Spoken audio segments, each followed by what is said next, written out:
Bulletin की शुरुआत किसान आंदोलन से जुड़ी बड़ी खबर के साथ करेंगे। दरअसल सुप्रीम कोर्ट में प्रदर्शन कर रहे किसान संगठनों को नोटिस भेजा गया है। साथ ही मामले को सुलझाने के लिए किसानों और सरकार की कमेटी गठित की जाएगी जो आपसी बातचीत से मसले को सुलझाएगी। अब से कुछ ही देर पहले यह खबर आई कि सुप्रीम कोर्ट की तरफ से नोटिस भेजा जाएगा प्रदर्शन कर रहे किसान संगठनों को, ताकि बातचीत का रास्ता खुल सके। कई दौर की बातचीत किसान संगठनों और सरकार में हो चुकी है, लेकिन ये बातचीत अब तक बेनतीजा रही है। इसका कोई निष्कर्ष नहीं निकला है। किसान अपनी मांगों को लेकर अब भी अड़े हुए हैं। वहीं सरकार ये कह रही है कि बातचीत के रास्ते अब भी खुले हुए हैं। अनीशा माथुर हमारी संवाददाता तमाम जानकारी के साथ हमारे साथ सिंघू बॉर्डर से जुड़ गई हैं। वहीं हमारे संवाददाता जितेंद्र बहादुर सिंह भी हमारे साथ जुड़ गए हैं दिल्ली नोएडा बॉर्डर से। लेकिन सबसे पहले अनीशा, आपका रुख करते हुए, इस नोटिस में साफ तौर पर सुप्रीम कोर्ट की ओर से कहा गया है कि बातचीत का रास्ता खुला हुआ है, लेकिन बातचीत किस तरीके से आगे बढ़ाएगी, क्या इस बारे में डिटेल्स दिए गए हैं? किस तरीके से कोई कमेटी का गठन होगा, मिडिल मैन कौन होगा, कैसे ये बातचीत आगे बढ़ेगी? नेहा, देखिए, सबसे पहले मैं थोड़ा आपको क्लैरिफाई करके समझाऊं। सुप्रीम कोर्ट ने जो आज नोटिस किया है वो सेंटर को, सरकार को किया है कि देखिए अभी तक आपने क्या किया, जो वो हमें दिख रहा है कि अभी तक की नेगोशिएशन फेल हुई है। दूसरी बात कोर्ट ने जो कही कि जो पिटिशंस आज कोर्ट के सामने आई थी उनमें फार्मर एसोसिएशन, किसान एसोसिएशन का कोई भी नहीं था। पिटिशन कुछ दिल्ली के लोगों ने फाइल करी थी कि कुछ पिटिशन आई थी कि आप किसानों को सड़क पे से हटाइए, कुछ ही आई थी कि सरकार को किसानों की बात सुननी चाहिए। ये सारी पिटिशंस को सुनने के बाद कोर्ट ने सरकार से पूछा कि अभी तक क्या हुआ, तो सोलिसिटर जनरल ने कोर्ट को बताया कि हम कई राउंड बातचीत के कर चुके हैं लेकिन कोई नतीजा नहीं निकला है। इंटरेस्टिंग बात यह भी है कि कोर्ट ने यह भी ऑब्जर्वेशन दिया कि अगर किसानों को लग रहा है कि ये कानून जो है उनके खिलाफ जा रहे हैं, तो आपको भी खुले दिमाग से नेगोशिएशन करना पड़ेगा, वरना नेगोशिएशन काम नहीं कर पाएगा। तो इस ऑब्जर्वेशन के बाद कोर्ट ने सरकार को नोटिस जारी किया है कि आप हमें बताएं कि आप क्या कहना चाहते हैं। दूसरी चीज कोर्ट ने ये कही है कि क्योंकि कोई भी किसान यूनियन हमारे सामने नहीं है, तो हम किसान यूनियन की भी सुनना चाहते हैं।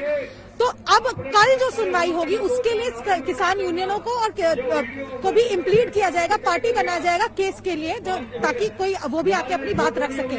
तीसरी बात जो कोर्ट ने कही है वो ये है कि हम चाहते हैं कि हम एक कमेटी गठित करेंगे जिसमें किसान यूनियन के नेता और सरकार दोनों शामिल हों, और ये जो किसान यूनियन इस वक्त धरने पर है उनके अलावा भी देश के और किसान यूनियन भी शामिल हो, क्योंकि ये एक नेशनल इशू बन चुका है।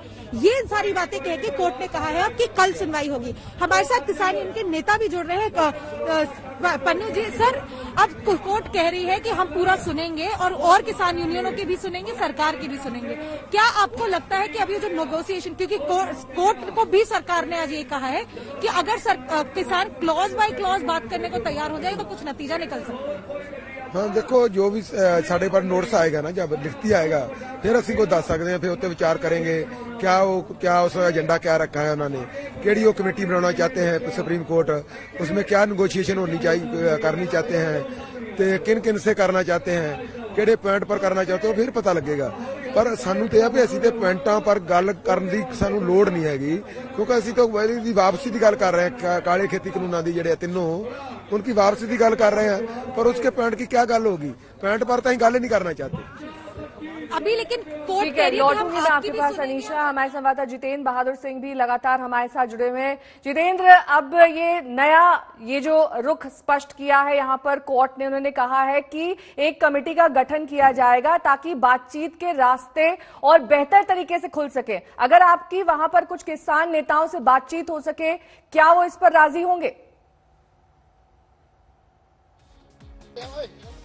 बिल्कुल, यहाँ पर जो किसान नेता हैं, भारतीय किसान यूनियन भानु के सदस्य हैं, उनसे बातचीत करने की कोशिश करते हैं। ये बताइए कि कोर्ट की तरफ से कहा गया कि एक कमेटी बना करके, क्योंकि ये राष्ट्रीय मुद्दा है और ऐसे मुद्दों को कमेटी बना करके सुलझाया जाना चाहिए, आप लोगों का क्या कहना है? ये तो बहुत अच्छी बात है। अगर कमेटी बना करके और हमारे प्रधानमंत्री नरेंद्र मोदी जी कमेटी में शामिल किसानों को करके स्वामीनाथन आयोग की रिपोर्ट लगा करके हमारी फसल खरीदे, हमें क्या है, एमएफसी की हमें गारंटी दे दें, 3/7 धारा जो उन्होंने अनाज कितना भी कोई भर सकता है उसे रोक दे। हम उनके साथ हैं, हम देश के साथ हैं, हम देश के विरोध में थोड़ी हैं, हम देशद्रोही थोड़ी हैं। लेकिन हमको जो गुंडा मवाली, फारे मारना ये सब नहीं करना चाहिए था। दूसरी बात, हमारी एक और बात है, हमारे माननीय राष्ट्रीय अध्यक्ष जी ने के ऊपर जो हमारे विपक्षी किसान नेताओं ने जो दुनिया भर के उल्टे सीधे काम करते हैं, उन्होंने कहा चिल्ला बॉर्डर पर से धरना खत्म कर दिया। मैं उन सबसे कहने देना चाहता हूं, वो आकर के देख ले चिल्ला बॉर्डर आज भी हमने जाम कर रखा है, हम चिल्ला बॉर्डर से नहीं गए। हमारे प्रदेश अध्यक्ष, हमारे प्रदेश उपाध्यक्ष दोनों भूख हड़ताल पर उसी दिन से बैठे हुए हैं, जिस दिन से राजनाथ सिंह और कृषि मंत्री से बात हुई।